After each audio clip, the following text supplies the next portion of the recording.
Your first alert forecast with meteorologist David Harker, only on Fox 47 News at 10.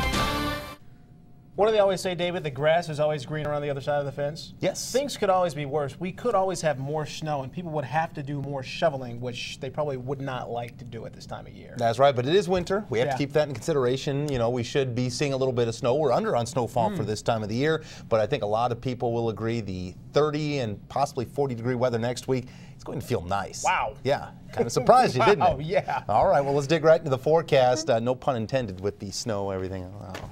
I know. Let's take a look at the Doppler radar. We don't have any precipitation out there. Whatever flurry activity we saw earlier, well, it's definitely gone. We don't really have to worry about much more than just some clouds eventually thinning tonight. Expect to see some more sun throughout the daytime tomorrow. I kind of forget what the sun looks like because of, well, all the clouds that we've seen over the past couple of days. Temperature-wise, we're still holding steady into the 20s. Now, you may have thought, well, these are the high temperatures for the day. Why are we still in the 20s? Well, it's because of the cloud cover. We do anticipate these temperatures to dip off a little bit lower tonight. Expect to see that wind chill value become a bit of a factor. And speaking of which, we take a look at the winds, 5 to 15 miles per hour, bringing the wind chill values into the teens in some areas. Still feels like it's 19 in the capital city outside, same in Battle Creek. Down in Coldwater, feels like 18 degrees, same in Adrian in the southeast portion of our viewing area. Now be prepared for a bit warmer temperatures over the next couple of days. We'll eventually get into the 30s, and they'll hang around into next week. Take a quick check of the satellite and radar combination.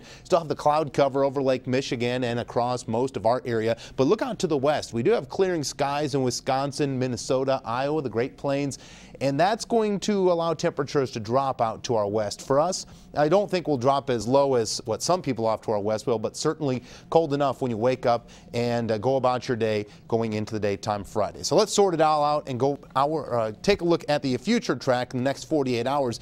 We don't have much going on, at least yet. There's actually more of a cold front or a stationary front that will press closer to us from the north as we look to the weekend, but that won't be the system that affects us, nor will it really be the system that gives us any precipitation. It's going to be the system that's making its way in from Canada that will be off from our north and from the west. You can't see it on this image just yet. By Saturday morning, still expect to see a little bit of sun. I'm excited about that. A little bit warmer temperatures, but here's a low pressure system. We'll eventually cloud up, see that cold front push through. That, folks, could give us a slight chance of a snow shower going into the daytime Sunday, but it's going to be a very quiet forecast as we transition into next week. The overnight temperature tonight, I'm going to shoot for around 18 degrees. If we get a little bit of clearing out there, we could get a little cooler. West-southwest winds 10 to 15 miles per hour. Once we get into the daytime tomorrow, we'll see some clouds, maybe some sun. That's good news. 29 degrees for a temperature.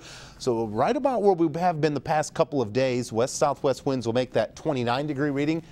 It'll make it feel like it's about 20 degrees, maybe a little bit chilly. So just take some extra precautions from the wind throughout the daytime tomorrow if you're going to be out and about, whether it be just heading to work or maybe out for the lunch hour. Take a look at the next 7 days. We do have some clearing skies Saturday, clouds, and a possible snow shower on Sunday, but the remainder of the forecast is pretty quiet. Once we get to the middle of the week next week, going into Wednesday, possibly Thursday, could see a mixture of rain and snow. It all depends on what this next system does, making its way in from the south and from the east. But temperature-wise, we're going to be unseasonably warm. We should be around 30 degrees for this time of the year.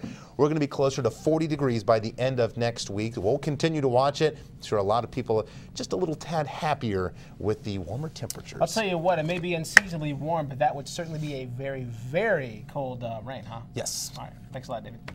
More local news coming up on the other side of the break. Stick around.